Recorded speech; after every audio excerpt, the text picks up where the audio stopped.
And welcome to the World Challenge 2006 Awards. This very special event is coming to you from the Museum of Communications in The Hague, the seat of the Dutch government. Here we're surrounded by exhibits that trace the communication story from the 19th century telegraph right up to our modern digital age. We couldn't have a more suitable venue than this because, as we all know, World Challenge takes full advantage of new media and interactivity to involve you, the public. This is the second year of the competition to find people around the world who've shown outstanding innovation and enterprise at a grassroots level, bringing lasting benefits and sometimes making a profit for their own communities. We started earlier this year by inviting BBC World viewers to send in their nominations, and my goodness, what a response we had from nearly 100 countries. You sent in more than 800 entries. Then, after a very thorough review procedure, our distinguished jury selected a dozen to be filmed. But we left the final choice to you, the BBC World viewer, to vote for your favourite. And these are the dozen inspiring projects that made it onto the screen. First, let's look at 3 schemes with nature conservation as a common link. Most people would swim a mile at the first sight of those telltale fins. But for these scuba divers, swimming with sharks is the ultimate thrill. Another day in paradise! Benga Adventure Divers runs a special dive to cater for this demand, working with local people to ensure the sharks and the tourists keep coming back. Some of our relatives are gaining the benefit. The marine park is about 2-3 kilometers out into the sea, and they're already catching big-sized fish in the foreshore. So we should also be looking forward to some very fruitful concept that will come our way. Flora Marketing Company has created a cash incentive for conservation. It collects the seeds of tropical plants and exports them via its headquarters in Mauritius to landscape designers around the world. The project began in Madagascar, where it now employs hundreds of people in 50 villages. Instead of cutting the trees, instead of destroying, putting fire, now they know it is a way of preserving, and it's an income. It's a cash crop income for them. Some of the seeds are planted locally to ensure a future harvest.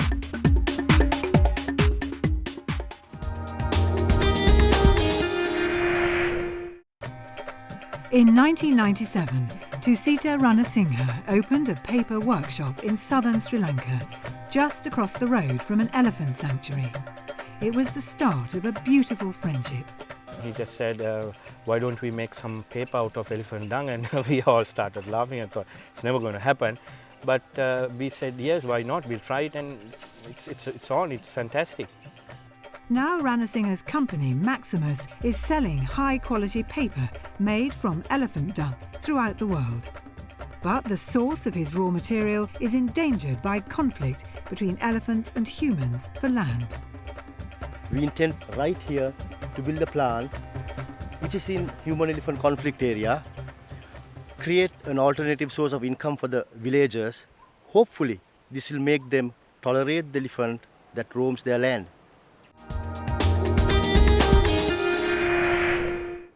Well, what a great idea for letter writers, but remember, just don't lick the envelopes, will you? Now, lots of nominations came in for recycling waste, a growing problem worldwide, of course. In the end, 2 made it to the final 12. Rochelle Ingabire is one of 620,000 orphans in Rwanda. Since the age of 13, she's been in sole charge of her brother and sister. Cards from Africa was set up to help people like Rochelle. It employs over 40 orphans to make high-quality greetings cards from recycled paper, giving them confidence, social skills and a steady income. I like Cards from Africa because it helps a lot of people who didn't have hope, you know, not only through getting money but also spiritually.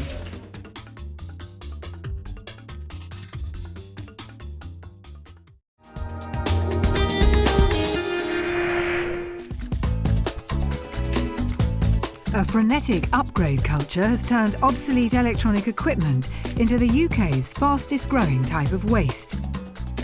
It's a huge problem, since high-tech goods often contain poisonous metals like cadmium and lead. A small London company, Maxitech Limited, has come up with an innovative solution. It rescues old computers before they go to a landfill. This is a typical delivery. Hundreds of organisations in London send us this kind of equipment. Then Maxitech reconditions them for a new life in the public sector. They are a local company, they're a social enterprise, they're committed to sustainability, and they're working with local unemployed people. We really couldn't ask for more. Well, it's a very good reminder of just how much awful toxic waste is in that little computer of yours sitting at home on your desk. Now, our next shortlisted ideas tackle two very different kinds of contamination that affect our water resources. Let's take a look. Most flame retardants are made using toxic chemicals such as bromides. These are beginning to accumulate in the natural environment, where they can damage the nervous and reproductive systems of living things. Swedish scientist Mats Nielsen believes the answer is a lemon. His company Trollstedt Group has found a way to make non-toxic flame retardants from citrus fruits. Tests have shown they're just as effective as their poisonous alternatives. It's a very small family-run business, and we're trying as quickly as possible to spread out to the different markets, to work with companies.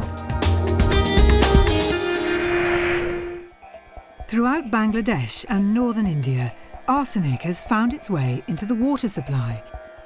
As ever, the poor are the worst affected. In Bangladesh, the poorest of the poor are the Dalit people, who are outside the Hindu caste system. Dalit means trampled, downtrodden.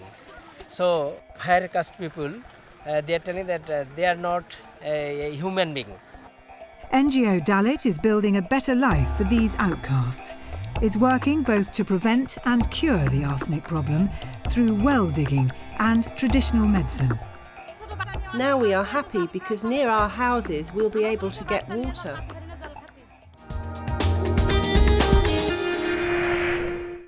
Now, we received so many nominations for renewable energy, of course, one of the great issues of our day. World Challenge 2006 could only feature two of them. Let's see.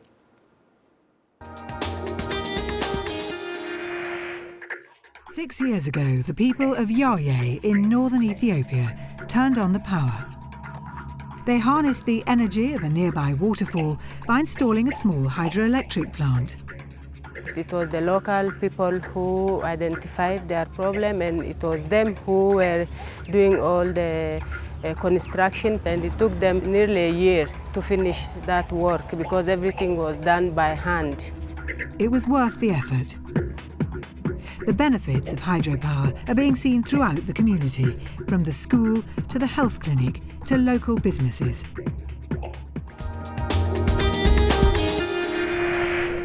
Cut off from the world by mountains and jungle, the people of rural Laos will probably never enjoy the advantages of mains electricity. Solar power is the ideal solution, but the equipment is too expensive for the poorest communities to buy. Sunlabob Limited thinks it has the answer. Villagers like here in this village or also donor organizations don't have the money to pay cash for this unit. So the only way for doing this is in a rental system. So they're paying not for the hardware, they're paying for the service. The benefits of cheap and reliable power have transformed lives. Now, you've probably realised that World Challenge places a lot of emphasis on schemes that create better prospects for disadvantaged people. Our last three finalists come into this category. When Paul Draper moved to the Mauritian island of Rodrigues, he was struck by the lack of support for the disabled. There was nothing on Rodrigues. There was no school, there was no rehabilitation centre. Disabled people got a pension from the government, but absolutely nothing else. He formed CareCo to give people like Thomas Raffort the chance of a decent livelihood through beekeeping. First, it loans disabled people the money for hives. Then it buys their honey and gets it ready for the market.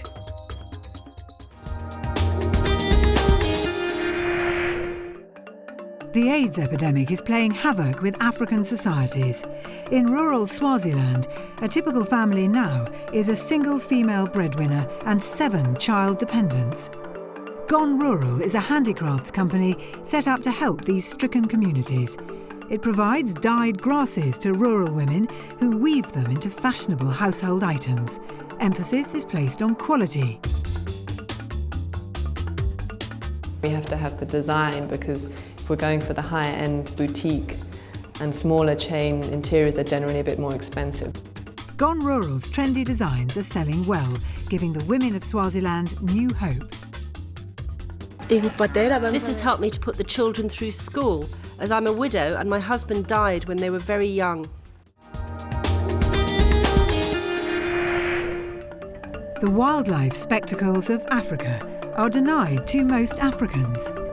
Small wonder that many poor communities don't recognise the value of their natural heritage. The Children in the Wilderness project is helping to change all that. Every year, it treats hundreds of disadvantaged kids to safari holidays in Botswana's Okavango Delta. The camps are more than just great fun. In several cases, they've changed lives. I used to go to school, but I left school and I was sniffing glue. They found me and brought me here. I want to be a guide because it's a good job, independent and in the outdoors. My word, that looked like fun in Botswana, didn't it? I don't remember my school trips being as exciting. So there you have it, all 12 of our World Challenge 2006 finalists, and I'm sure you'll all agree what a terrific shortlist they make. I can tell you that the excitement here is building up. I know you're all anxious to know who the 3 winners are, so do stay tuned to find out. That's after this short break.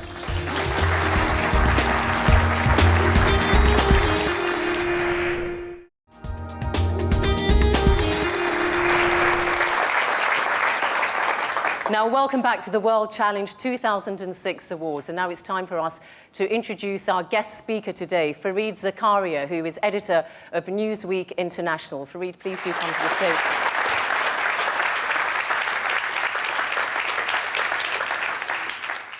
It's very important to preserve the environment. But let us remember, it is also very important to move the 2 billion people in the world who live on less than $2 a day out of poverty. And the great trick, the great synergy here is if you can achieve both those things. Now, there are lots of macro schemes, and many of them extraordinarily important. Government programs, foundations like the Gates Foundation that are doing pioneering work that is very important. But the thing that gives me most heart is what I'm seeing in this room today, because it is micro progress. It is progress taking place in 100 different places, 1,000 different places. And it is stuff happening that involves the self-sustainable model of locals who have an interest and an incentive to continue these projects forever. These are self-started projects that are sustainable because there is a self-interest in doing it. And that is the way, frankly, that Europe, the United States, and Japan were able to beat poverty, and that is the way the rest of the world will be able to do it. There is an American president who once talked about 1,000 points of light, meaning all these micro efforts taking place all over the country that have sustained the innovation of the United States. I think what we are seeing here today is 1,000,000 points of light, fueling a kind of revolution, a renaissance around the world. And it is these 1,000,000 points of light that I hope will illuminate the 21st century. Thank you very much. Thank you very much, Fareed. Thank you. Thank you.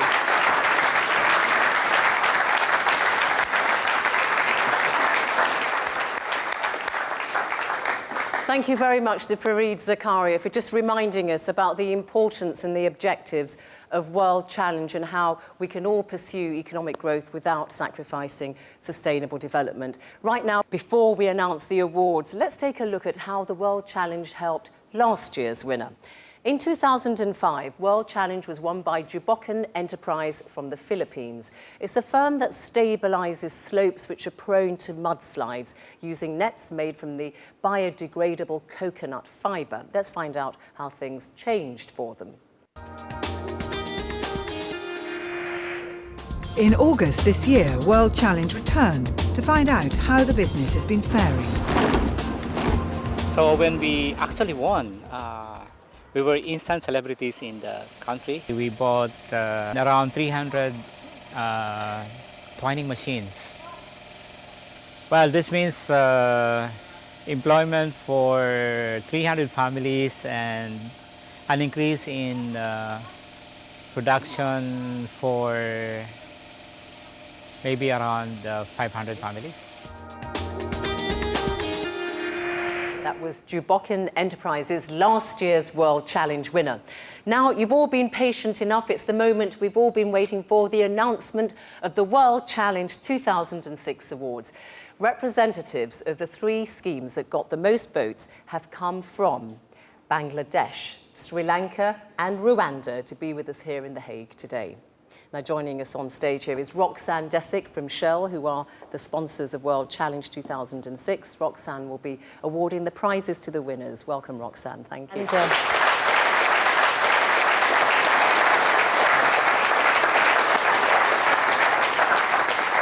It's exciting, isn't it, Roxanne? Very exciting. I've got the 3 envelopes here, actually, and I'm going to be announcing the winners in reverse order, which, as you all know, is customary. Now, the project with the 3rd most votes is the one that's preventing villagers from being poisoned by naturally occurring arsenic in the water supply. NGO Dalit from Bangladesh. Please come onto the stage. Congratulations.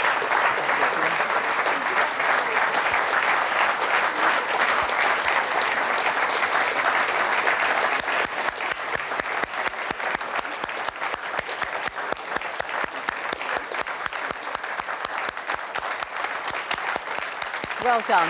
Well done. Thank you. Well done.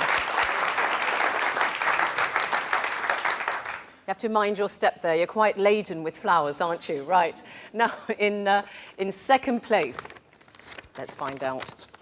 This is an idea that's transforming the lives of orphans and also helping the environment by recycling waste. Rwanda's Cards from Africa in 2nd place.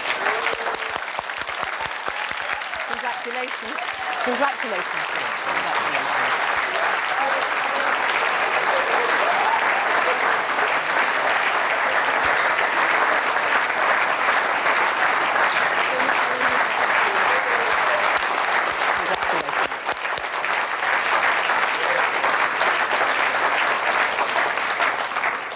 And not all your colleagues could join us, alas, from Rwanda.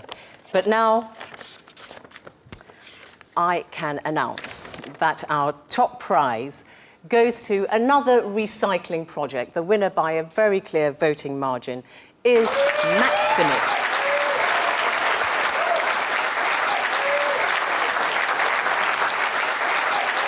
Congratulations.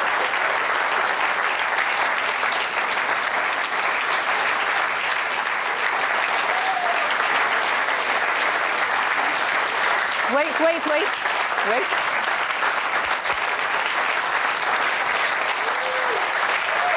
Congratulations. You're going to say a few words, okay? Just a few. I'll give you the microphone just so you can say a few words. And just to remind you, of course, it's the Sri Lankan firm that makes paper from elephant dung. I don't know what your workshops smell like, but it's certainly a great success. Let me relieve you of the flowers, and why don't you say a few words? Congratulations. Thank you very much. Ladies and gentlemen, it's truly an honor to be here. I can't believe that this is happening right now. And, you know, loads of people who knew that we made it to the finals in Sri Lanka said that it was not only honor for Maximus, but for the whole country. It's with that spirit that I would like to accept this award. There are many projects the world over, like you said, at the grassroots level, who got scooped up and came to this stage out of nowhere. It's all thanks to you. We at Maximus, in turn, are tremendously motivated and hope to take up the challenges that lie ahead in a better way. And thank you, the World Challenge team, and of course, the panel of distinguished judges for thinking that we were a worthy company to be selected. Thank you to all. Thank you. Well done. Very well.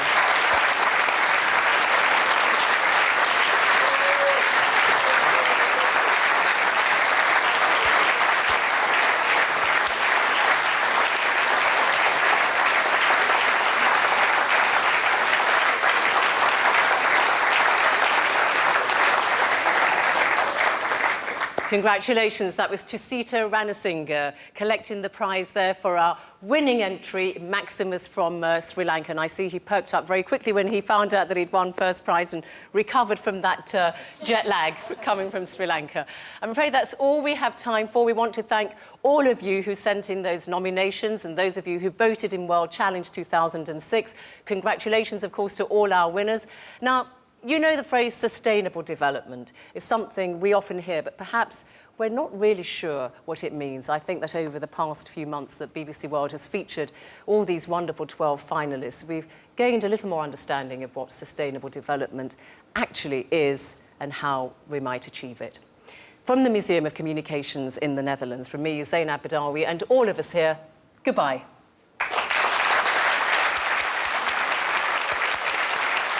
Thank you very much.